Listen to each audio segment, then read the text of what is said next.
So, sa paggamit nitong solar charge controller na to guys, need nyo munang, first yung kailangan gawin, yung battery muna ang ilalagay nyo. So, ito positive niya.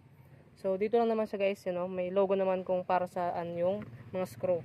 So, hindi na kayo malilito. So, unahin basta palaging unahin nyo guys yung battery dahil baka masira yung inyong controller. Sunod natin lalagay. Negative.